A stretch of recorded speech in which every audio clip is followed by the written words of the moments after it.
Chapter 13. The western compass point was reached, and this time Hollis found the doorway hovering just in front of a very tall granite boulder. "Got it," she told her partner. His rather coldly handsome face was, as it was much of the time, impassive, even enigmatic, but Hollis had been conscious, even through her concentration on the doorways, of his anxiety. He was worried about her. As they got out of the Jeep quickly without breaking physical contact, this particular art mastered by now, she briefly considered and then rejected bringing up the subject. No time.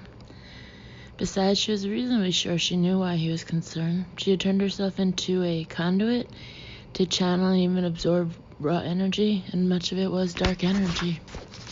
Side note, like the river. End of side note. She wasn't sure he knew that, though he might by now suspect as much. Bishop hadn't described it so, had in fact stated that the negative energy was on the other side of the doorways, the other side of the vortex. But Hollis had been a medium long enough to know that even the strongest mediums had little control over what came through an open doorway. Bishop most certainly knew that. Bishop had told her to open and then close these doorways, to channel the energy, releasing most, retaining some. And he had sent her and DeMarco here knowing this was the end game. He hadn't explained his reasons for choosing her over more powerful mediums in the unit, other than to say that this could help, quote-unquote, seal her abilities, just as she was closing and sealing these doorways. He'd said this might fix her. Not in those terms, of course, but Hollis got it. She knew DeMarco got it as well, maybe even believed it, or had, until he saw visible evidence of the energy she was channeling and absorbing into herself, until he got some notion of the magnitude of the power. But he still didn't know just how much of that energy was dark, and even though Hollis had recognized it with the first doorway, and that sly urging to ignore her partner's voice, calling on her to close the door, she hadn't told him about it. That hadn't been anything of her, that voice. It had been the energy, it had been the evil, and she was strong enough to resist it. They were approaching the fourth door, and even though Hollis knew there was no time for a discussion, she also knew there was a danger in allowing DeMarco to even begin to question what they were doing. It struck her only then, and forcibly, that she was aware of what he was feeling, and it was a one-way connection. He wasn't reading her at all. She wasn't broadcasting. Her energy contained new energy, providing a kind of shield for her. There was no time to find out for sure. Pushing that aside to deal with later, if necessary, she said calmly, "It's not that this will fix me, you know." What? He almost stopped them. But Hollis kept steadily approaching the fourth door. "Why Bishop sent us here, sent me, knowing this is what I'd have to do. It's not about fixing me. It's about closing this vortex." There was in his voice something of the tension and anxiety she felt in him, and the awareness that there was no time to fully discuss this, for which he blamed Bishop. Oh, Bishop. So many people are going to be pissed at you the next time you see them. Closing the vortex, certainly, but there's a reason he wanted it to be me, and it isn't about fixing me. You are not broken. His voice roughened on those words, then steadied. Then why you? He knew it couldn't corrupt me. What? The dark energy, the evil?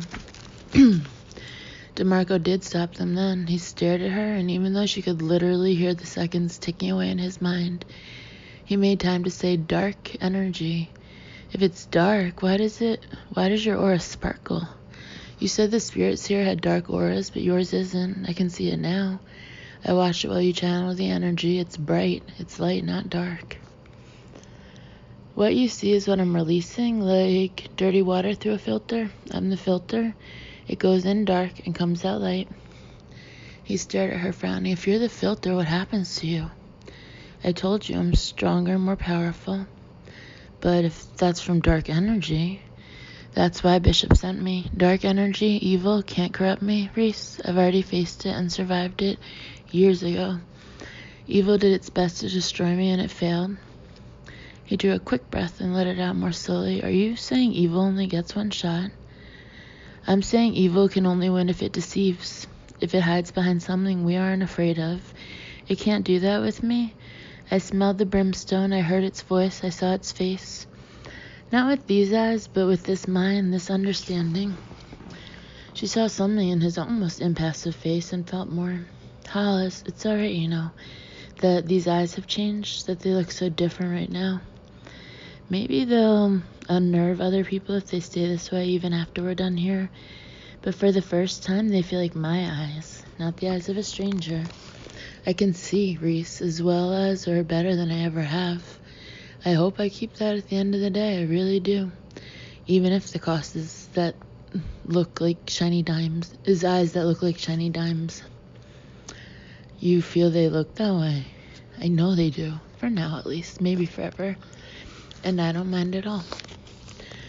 After a moment, he nodded, and they continued the remaining few yards toward the fourth doorway. Tinted contact lenses, he said. That could work, she agreed. You're sure you can handle this? Absolutely. And you know, it might just fix me, ultimately. You aren't broken. A debate for another day. There's no debate. You aren't broken. Hollis stopped just about 3 feet from the fourth doorway. She felt herself smiling. Okay, ready. Have at it. Luther was clearly disturbed by the knowledge that Jacoby, or the dark energy controlling him, had committed murder, especially given the brutal disposal of the body, but he was also clearly anxious to get Callie safely into the hands of a doctor as soon as possible. How many times has he killed? Callie shook her head. I have no way of knowing that, though given how long he's been up here, I can't believe he had enough time to kill more than once. It was torture that fed the evil, and torture takes time. But she didn't say that out loud. When it's all over and Jacoby is dead or in custody, we'll make sure this whole mountainside is searched for her, for the place where she was held and hurt, and for any others he may have killed. There's no time, Luther said, mostly under his breath. I know, we need to go. She looked at her watch. It's being distracted now, being given something else to think about. Besides us, we need to take advantage of that.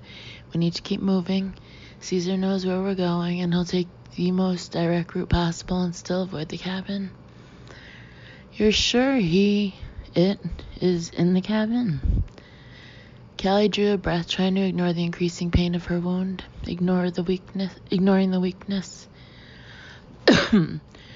All I can tell you for certain is that the dark energy that was trying to touch us not long after we left my cabin isn't trying right now, but that doesn't mean it won't again.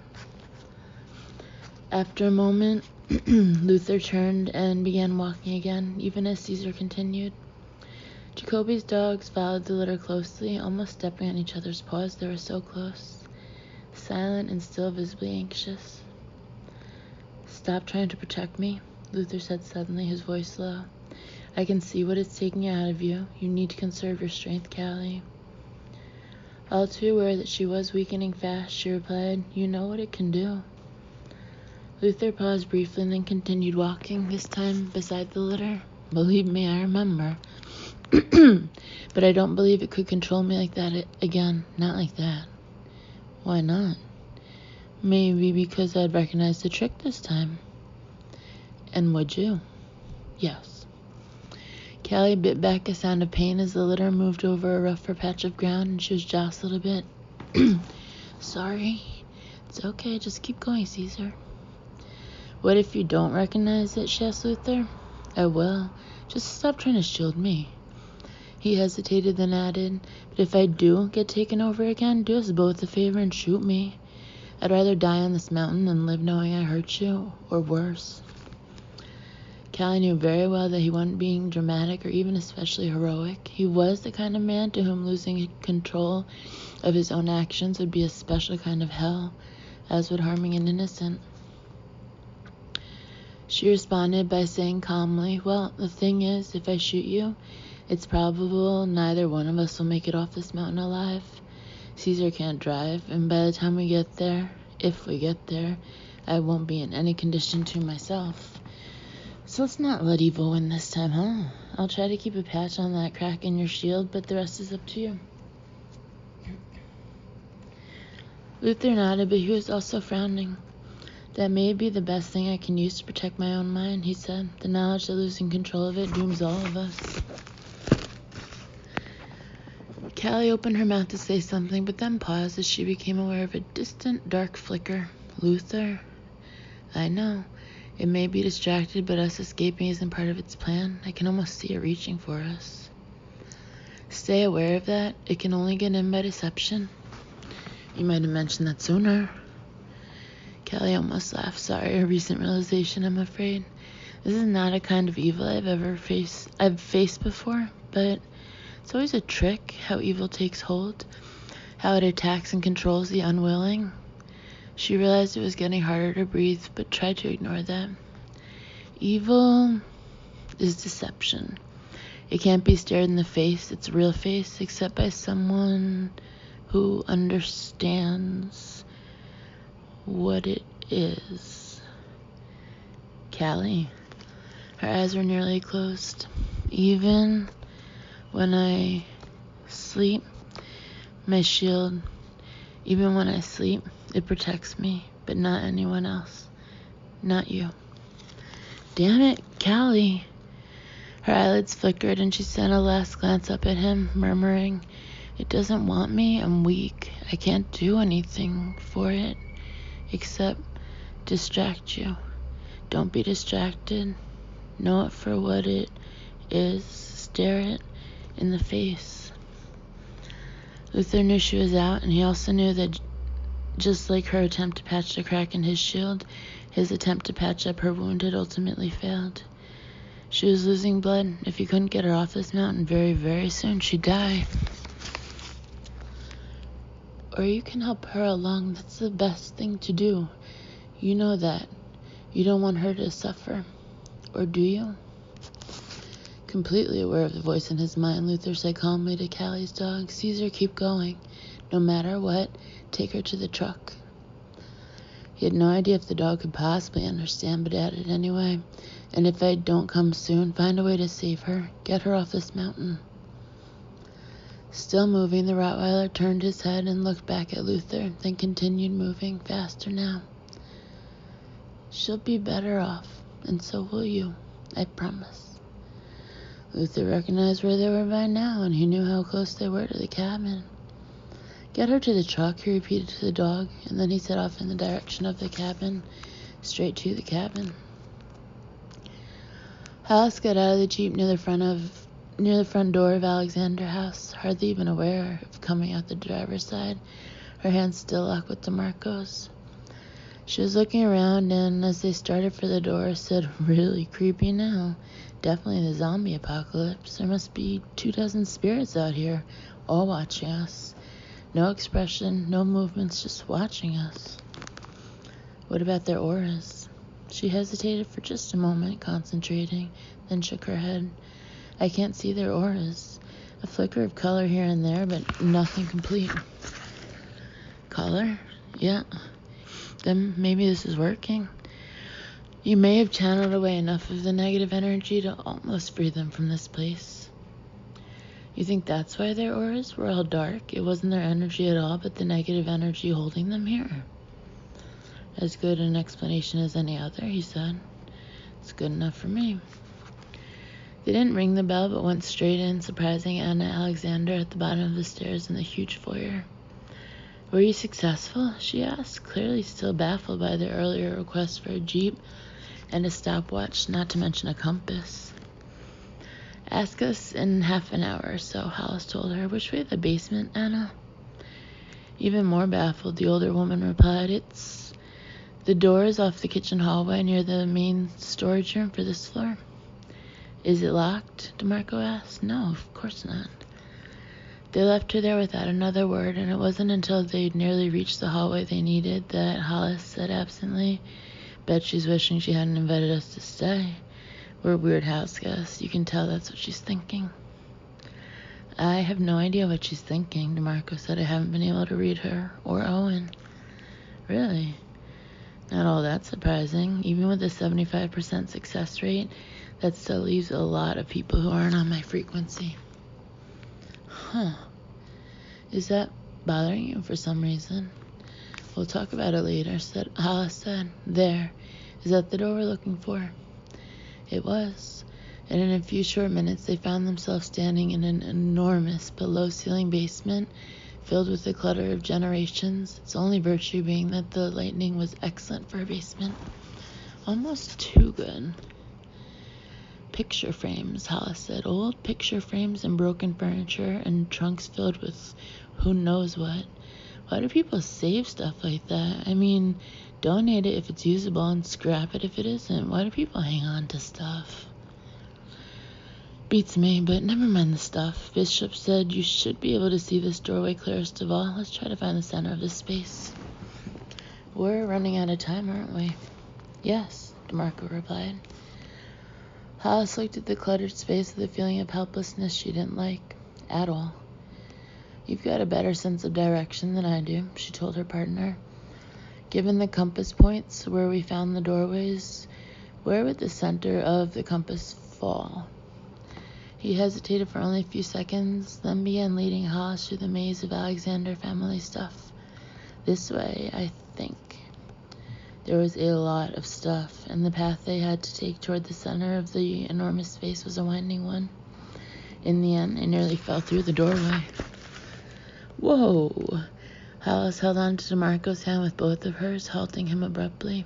One more step and you'd be in the thing. It's right there. They both looked down at the concrete floor. DeMarco saw a large, odd sort of dimple in the concrete. Hollis saw their fifth and final doorway. DeMarco said, I'm betting there's some sort of hollow underneath that. Didn't Bishop say there was likely a cave connecting this side of the vortex with the other side? Yeah, and he was nicely evasive about just where the other side of the vortex is. Bet he knows, and probably to the inch. We'll deal with Bishop later, DeMarco said, something in his voice indicating that he had plans along those lines. For now, this thing has to be sealed. He said it would be the hardest one by far, the one doorway that wants to stay open. How are we on time? If you can get it opened and then closed again in the next 5 minutes, we should be good. After that point, Bishop said the other side of the vortex would probably be open, and then it can never be closed. But no pressure, Hollis muttered. Instead of standing beside her this time, DeMarco stepped behind her, shifting their hands without losing contact so that his left and right hands held hers, their fingers laced together. Go for it, DeMarco said. The voice in his head was still talking to him, but Luther wasn't paying enough attention to even know what it was saying. He was too busy circling the cabin slowly, gun drawn, frowning at the other sounds he heard. It took him several minutes to find a doorway to the cellar open, and he went down the rough, packed dirt steps without hesitation. What he saw was surreal, a scene out of some nightmarish movie or book. Candles of all shapes and sizes were placed all around the periphery of the storage space, on old raw wooden shelves that still held an occasional dust-coated canning jar, or rotting basket, or mildewed box that had once held the necessities of life on the side of a mountain. Candles flickering, lighting the space with odd, jerky movements. Or maybe that was just him. He was digging. The hole was in the center of the space, only about 2 feet deep and twice that across, with dirt mounded around half of it. He stood in the hole, pounding a pickaxe 3 times 4, then laying it aside and picking up a shovel, prodding and scooping the loosened dirt, tossing it on the mound already accumulated. He didn't seem to realize that Luther was there. At the foot of the steps, his gun trained on what had been Colt Jacoby, Luther just watched for a few minutes. Kill him. Go ahead, do it. You know you want to. He shot Callie, didn't he? And doesn't he deserve to die for that? You're a soldier. You know it's the truth. So that sly sneaky voice was back. Luther wondered how on earth it had ever managed to control his mind, but he knew it had been able to do that because he hadn't known what he was fighting. Now he did. Should I call you Jacoby? He asked over the sounds of digging, or did you stop being him a long time ago? He hadn't really expected an answer. Then the man in the hole turned and Luther found himself gazing at his own face.